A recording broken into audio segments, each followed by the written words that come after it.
All right, Colts fans, we're back with another film session interview. Here I'm joined by Colts running back Benny LeMay.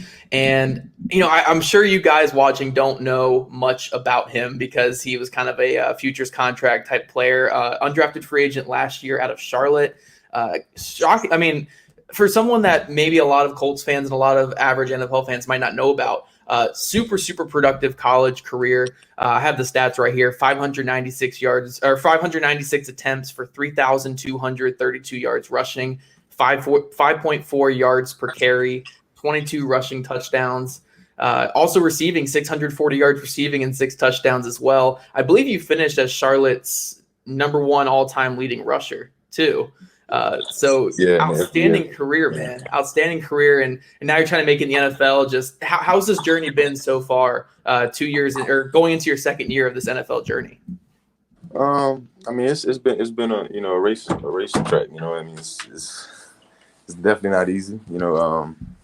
But I mean, I'm definitely appreciative of every opportunity I've gotten because I've seen a lot of things going back home and being able to be around people that don't have the opportunity that I have, and how they wish they could have it. So that's one thing that I always remind myself that every day is a blessing, and God blessed me with this opportunity, and I just want to take advantage of every chance that I get.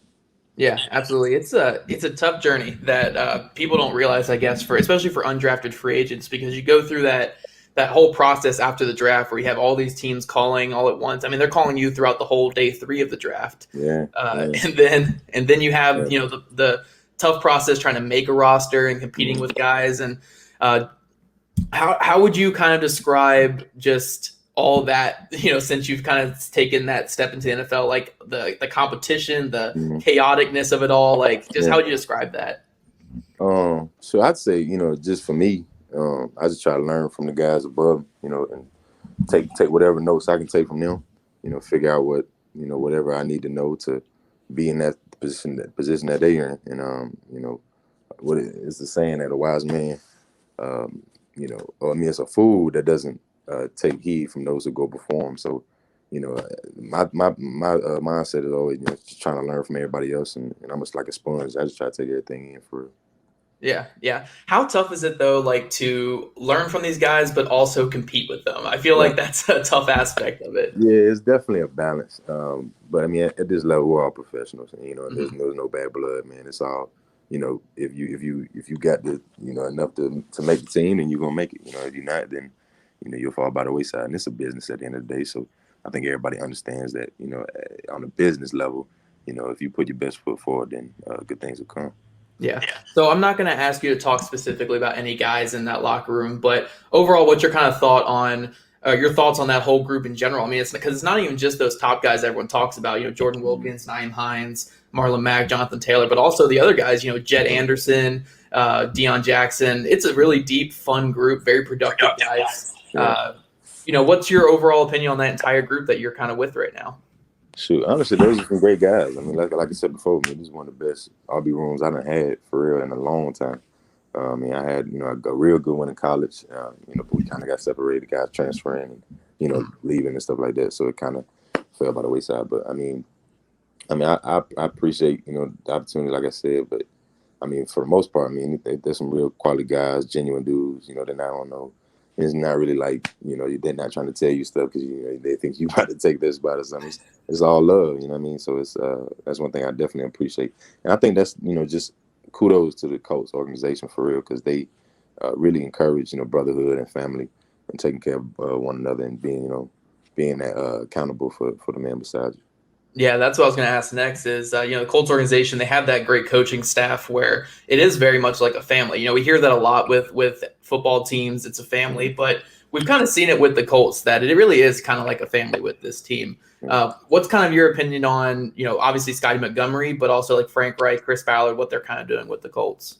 I mean, yeah. I mean, I'd say they're doing everything in the right direction. For me, I've never been a part of an organization that has so much love and care and genuine, actions, to follow behind, just the words that they've told me to. But, I just over the years, and I can see the accumulation of great guys and great, who have great careers, Peyton Manning, Tony Dungy, real genuine guys who, put all into this organization. And that's one thing I definitely was attracted to when I first got here. So yeah. Yeah, it's awesome. It's awesome. So we're going to get into some film clips here. And, they're going back a little bit here, 2018, 2019. You kind of, I guess, do you kind of like, I don't want to say do you kind of forget about your college days, but do you kind of miss the college days a little bit when you're kind of going through this NFL journey of how productive you were and how fun those days were? Man, I was just talking to my brother the other day, actually, how, college just flew by so quick. And Mm-hmm. I remember my freshman year, they told me, it was going to go so fast. And, when you're in college, you kind of ready to move to the next level and pursue different things. But, looking back, I definitely appreciate it. And I definitely, for sure, miss it sometimes. It was some good times and met some good people, built some good relationships, definitely at Charlotte. So. Yeah. You guys had a really fun offense at Charlotte.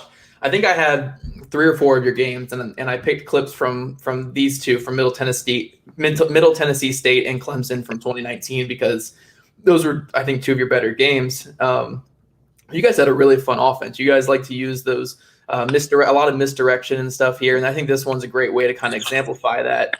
You guys are faking that reverse off the edge here, getting the action going this way. And the defense completely fooled. I mean, this guy's running with the reverse. Obviously, these guys are kind of crashing out to the reverse. 23 is kind of caught in no man's land, and you're able to take it distance. Was this something you guys saw on film, like that this is a play that could hit big? Because this was I think a 60-yard touchdown run for you. Yeah, something like it was actually, just something coach called. He just saw it and he was like, hey, go to the other side, because we were actually going to go to the other to the left side. Okay. But he actually audibled and he was like, hey, just go to the right, because he saw I think he saw that I think it was a safety that was going with the receiver. Who was it? Yeah, I think it was a safety. Yeah. So he was a man. So he saw that it was going to probably be one-on-one outside, and he knew I could probably, beat him on the outside and get to the end zone. Do you get excited as a running back when you see, I mean, obviously you get excited when you just see your lineman in space against, I think this is a safety, one-on-one with the safety, and it's just you and the lineman. That's the best feeling. It's a great feeling. But even if it's just you and this guy one-on-one, you have to feel confident in your own ability to beat that guy, right? Right. Absolutely. Yeah. Absolutely. Yeah, and then you're just off to the races here, and that was really all O-line, though. I mean, that was wide open. You know what I mean? Yeah, I ain't really had to do too much on that one. Yeah, hey, you know what? That's what it'll be. If you make this a Colts roster, you'll be a lot of this stuff right here as well. Yeah, correct. Very, very true. Them boys let me moving them. They move guys, man. Have you kind of looked over at them in practice and seen? Oh yeah. I mean, it's crazy. They their attention to detail is what strikes me for real, because it's just seeing how they work as a unit, and getting that timing down and the footwork, and they really take pride in their craft. It's amazing to see. Yeah, absolutely. Now this one I slowed up, so all you guys who are watching, you guys are gonna enjoy this just like I did. But honestly, the first thing I want to highlight though is I love this play design. This is actually a play design the Colts do a lot with Jack Doyle. Is you have this the sniffer back here. What did you guys call this position? I've heard it tons of different ways. Do you know what you guys called this position right here? Which the H back you saying? Did you guys call it an H back? We called it the H. Yeah. Okay. I've heard it as the sniffer and so many different position names. So I'm always curious what different colleges call it. But you guys use this H a lot in your run game. Oh yeah, that was definitely the pillar of our running game for sure. Yeah. That's where we went. Yeah, and the Colts love using that too with Jack Doyle and Marlon Cox. But I love this block right here. He's coming across the line, and it's just sealing that edge. What are you kind of reading here as a running back? Are you reading just whatever space is made available up front by this line here? Are you reading a certain player in the linebacker group? What are your kind of eyes like on this type of run? Well, off rip, I can see that my man Nate Davis right here, number 64. He's watching number 95 down off rip, so I'm trying to keep it tight off his hip so I can just maybe get back into the track. But 17 got in my way, so that's why I had to make that juke. Yeah, we're about to get to the juke here too. Yeah. So I'm always curious with running backs, because this is just a freaky juke right here, and I love your lateral ability. It shows up on all film. You have really great footwork, very precise footwork. And obviously that's working at it, right, to get your footwork like that. But when it comes to jukes like this, is this just more of natural reaction than it is anything else? Oh yeah, definitely natural. Yeah, I can't even tell you. I don't even remember this play. That's how you know I don't remember that for sure. I love it. I love it because I honestly, and I know you guys listening don't want to hear this, but when I was a little kid, playing flag football, I juked someone once, and somebody flew by me, and it's like an out of body experience, Right. Yeah, Do for you sure. kind of get that feeling, even though you do it like all the time? All the time. And you've been doing it since a kid. That's the thing. You don't even recognize it anymore. Yeah. I love it. Now, this was a big game for you against Clemson, one of the best teams in football. This is back in 2019. And I believe you finished the game with, I think, 19 carries for, I believe it was like 88 yards or 84 yards, something like that, which is a really good showing against a team like Clemson. What was kind of your guys' game plan? You said you guys had a nice little game plan going into this game. What was kind of your guys' like game plan on the ground to have success against this defense? I mean, we knew they were big up front, but they weren't as big as the previous year. So we knew we could run some pin and pull and try to get the linebackers moving because they weren't the best. There per se, or they, they kind of like the matchup with me and them, so that's what they was trying to do, kind of give me one-on-one with a lot of linebackers. But man, this game, now that I remember it, I actually did get 100 yards. 100, okay. I did, but I on my last run, I had like a 20-yard run, and then they took me out, and and then they got called back for holding. So it really was 100, but they put me down for like 80 something. I can't even remember what it was, 81 maybe. Hate it. They should never call it back. That's a tough one, right? It's tough, man. It's tough. It'd be nice to say you got 100 yards against Clemson. Right? Like, yeah. But I love about this run here is I feel like on film you do a great job of using your height to your advantage because I believe you're listed at 5'8", right? Is that what your height is? About 5'8", 3/4. 5'8", 3/4. Yeah, you always got to give. Got to throw that in. But dude, you use it great because honestly, I was watching your film and I'm like, I don't even know where he's going. Like right here, I have no clue where you are. Right. I think that's what it was. They couldn't find me the whole game. Yeah. But it's great here because you actually set up this block really well, and you can see it here when your big right tackle's pulling around. Mm-hmm. He doesn't have the leverage on this guy. This guy's going to have the outside leverage. Yeah. But because you sell inside, he's able to win that leverage, and you're able to get back outside. Just how big is it as a running back to kind of help your blockers make plays like this? Oh, it's huge. Yeah, it's crucial. I mean, I kind of just took it away from, watching various running backs. A lot of that's kind of a trend now, using your blockers and being able to maneuver with them. And because really, you're creating a block by yourself in that aspect. So I try to use that as much as I can whenever, because, I mean, that's what they're there for. They're there to block, and then they love to do it. Yeah, exactly. I think one of the best running backs in football actually at it is Marlon Mack in that running back room. Yeah. He's so good at blocking the unblocked defender by getting them in a good spot for his offensive lineman. So seeing that on your film, it made me kind of think a little bit of Marlon, especially that year he had 1,000 yards with the Colts. Yeah, Marlon is a freak athlete. He's a freak, man. I mean, honestly, Achilles injuries are tough to come back from, but if anyone's going to come back from it, it's going to be him. It's going to be Marlon, right? For sure. Right. Yeah. And then this one is just great footwork. Again, I like to highlight the footwork that you have here because, 5'8", 220, you obviously run really hard and you do a great job of using that height to kind of hide where you are in the backfield. But your footwork, I think, is key here where, you have two-way goes right here. You're able to just continue moving up the line, getting down, like you're able to kind of move side to side while also moving forward. Right. Was your footwork something that you really focused on working on and improving throughout college? Oh, absolutely. Yeah. And my senior year, I kind of took a big jump from my senior from my junior to my senior year.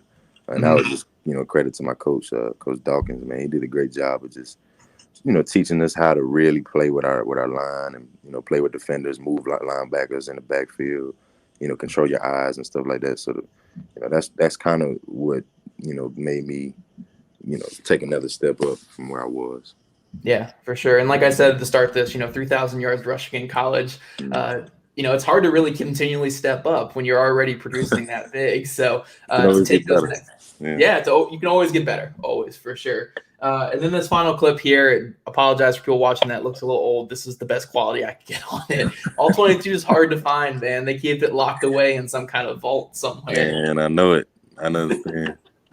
It's tough to find. But this one's against Tennessee back in 2018. I want to highlight this because I feel like because of fantasy football and because of all of that kind of thing when it comes to playing running back, people just don't value pass blocking when it comes to running backs. Yeah.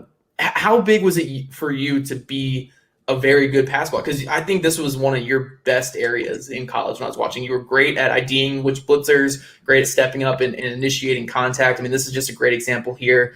But how big was it for you to continually get better at pass blocking and making that an area of strength in your game? Yeah, I mean, just from watching, other people, other backs in college and watching backs in the league, of course. The one thing that every coach is always talking about is, the importance of blocking and being able to protect your quarterback. And, if you can't block, they're definitely not going to put you on that field. So I just took pride in blocking and being able to make sure my quarterback was straight. And he never really had to, do too much for the most part. Yeah. And the big thing we always heard the last couple of years, I don't know if you really overlapped with him, but when Tom Rathman was here, the two biggest things were you're going to be a good pass blocker and you're not going to put the ball on the ground if you ever want to play. And you kind of got that same, I guess, vibe from Scotty Montgomery, like, hey, you got to know how to pass block or you're just not going to play. Oh, yeah. Yeah. He has a big emphasis on, ball protection, ball security. But, one thing that kind of evolving now for the running back position, I think universally is like, you got to be able to catch. You got to be able to, do things outside of the backfield. And that's another thing I try to take pride on and make sure I'm, working on and perfecting. And, I can always get better at catching out of the backfield. I feel like I've caught, pretty well over, my career, but I feel like, you can always get better. But yeah, pass blocking is crucial in the NFL, because if you can't protect your quarterback, you're not going to play in the league.